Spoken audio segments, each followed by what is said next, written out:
सामने होगा x का मान हो गया 3 और y का मान हो गया आपका -1।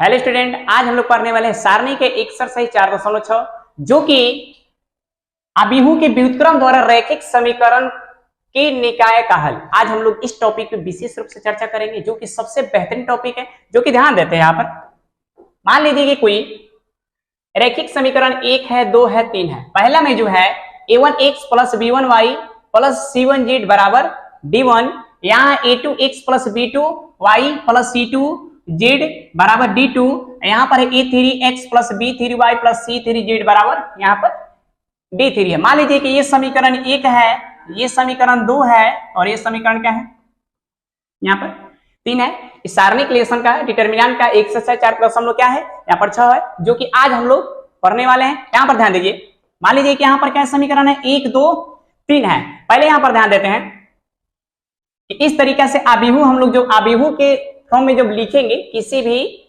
समीकरण का, तो इस तरीके से लिखेंगे।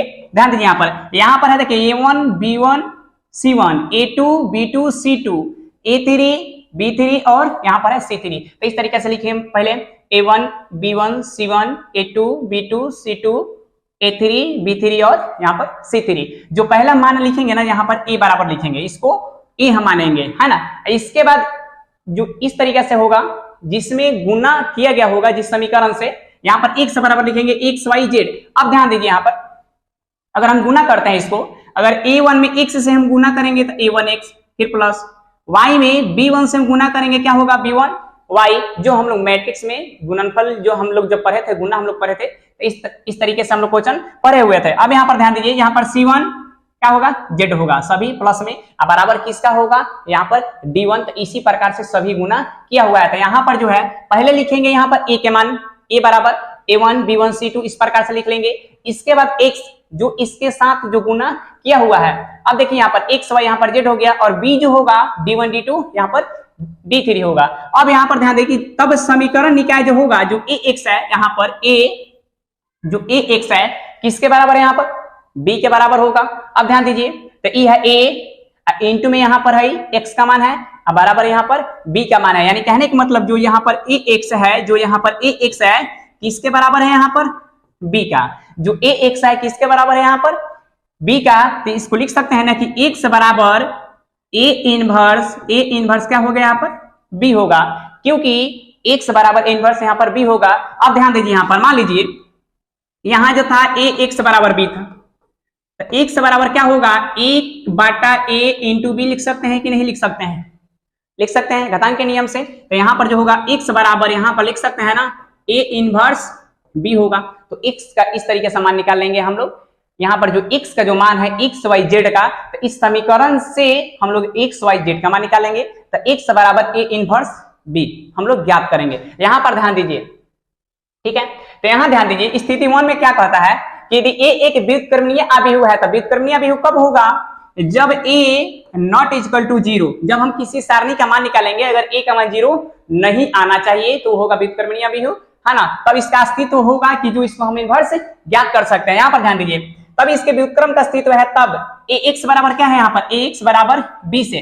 तो यहाँ ध्यान दीजिए, यहाँ जो है ax बराबर b है। अब यहाँ जो है दोनों तरफ क्या है, यहाँ पर इनवर्स से गुना किया है।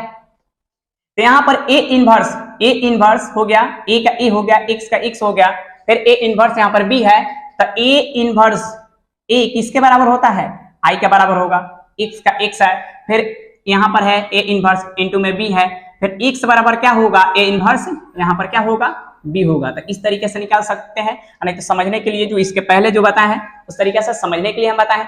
चलिए अब इस पर हम क्या करते हैं कि क्वेश्चन देखते हैं हम लोग, है ना। यहाँ भी दूसरा स्थिति में कुछ बातें याद रखेंगे कि यदि a एक अव्युत्क्रमणीय अभिहू है तब a इनवर्स क्या होता है, सॉरी a सारणी बराबर क्या होगा, 0 होगा। तो इसका अस्तित्व नहीं होगा, माने इसको इनवर्स हम ज्ञात नहीं कर सकते हैं, है ना। चलिए दूसरा देखिए कि इस स्थिति में हम adjoint of a into b क्या करते हैं, ज्ञात करते हैं। यदि एडजॉइंट ऑफ a इंटू में यहाँ पर b है और नॉट इक्वल टू 0, तो 0 शून्य अभिहू है तब कोई हल नहीं होता और समीकरण निकाय असंगत यहाँ पर कहलाती है। Adjoint of a into b बराबर 0 होगा, तब निकाय संगत या असंगत होगी, क्योंकि निकाय के अनंत हल होंगे या कोई हल नहीं होगा। अब हम लोग देखते हैं क्वेश्चन, देखते हैं यहाँ पर के माध्यम से समझते हैं कि देख लीजिए यहाँ पर ये जो दिया हुआ है 2x + 5y = 1, ये समीकरण कितना है, ये समीकरण मान लीजिए 1 है, ये समीकरण मान लीजिए यहाँ पर 2 है। तो यहाँ जो a का मान होगा, जो यहाँ पर a का जो मान हम लिखेंगे तो कितना हो जाएगा, 2 हो जाएगा, 5 होगा,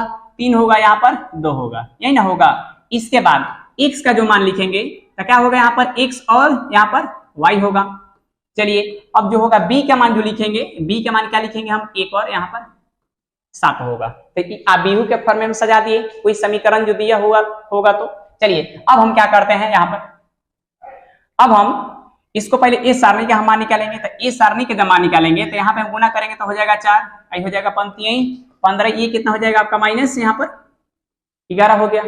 अब क्या करेंगे कि हम निकालना है, इनवर्स निकालना हमको, ठीक है। तो अब पहले हम निकालेंगे A D J, adjoint of A निकालेंगे।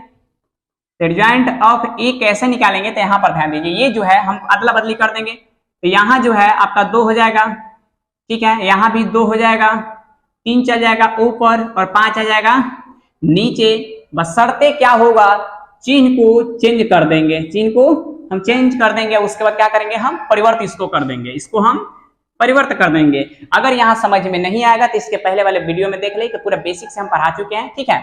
अब ध्यान दीजिए, इसको हम परिवर्त करते हैं तो हो जाएगा 2, फिर हो जाएगा -3, ये चल जाएगा -5 और यहाँ पर 2। ये क्या चीज का मान निकल गया, एडजॉइंट ऑफ ए के। हमको निकालना है x बराबर a इनवर्स b का मान, x बराबर a इनवर्स b हमको ज्ञात करना है, जो कि x का जो मान है xy है।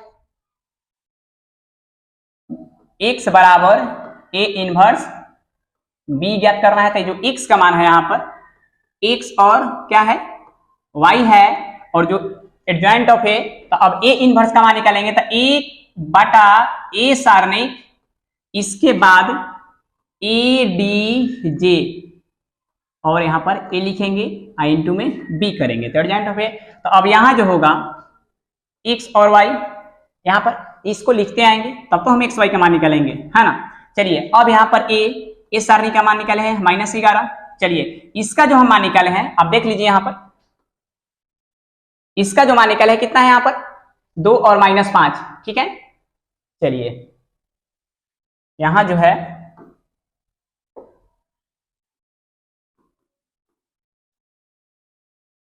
इसका मान लिख लिए हम, इसके बाद इनटू b का मान देखते हैं कितना है, b का मान कितना है 1 और यहाँ पर 7 है, तो b का मान लिखेंगे 1 और यहाँ पर 7 है, और 20 दोनों को क्या करेंगे हम गुना करेंगे। तो यहाँ पर ध्यान दीजिए x और यहाँ पर y लिखते आएंगे। चलिए अब यहाँ पर हम गुना करते हैं, 1/-11। अब इस दोनों का हम गुना करते हैं, जब 1 में हम 2 से गुना करेंगे तो कितना होगा, यहाँ पर 1 में 2 से गुना किए तो 2 हो जाएगा, ये हो जाएगा आपका -7 हो जाएगा आपका 35, है ना। चलिए अब ध्यान दीजिए, 1 में 3 से गुना करेंगे तो यहाँ हो जाएगा -3 है यहाँ पर, तो -3 हो जाएगा, उसका प्लस और 70 के यहाँ पर 1 में -3 से गुने के -3 प्लस और 7 गुना का यहाँ पर 14 हो जाएगा, यहाँ पर 7 गुना 14 हो गया। अब ध्यान दीजिए यहाँ पर, अब ये जो मान निकला, अब इसको 1/-11 से भाग देंगे तो यहाँ जो है आपका 1/-11, इसके बाद इसमें कितना बचेगा, घटेगा तो माइनस में 33, और इसमें घटा लेंगे तो कितना हो जाएगा आपका 11, इसमें क्या हो जाएगा 11, तो x और यहाँ पर हो गया आपका y।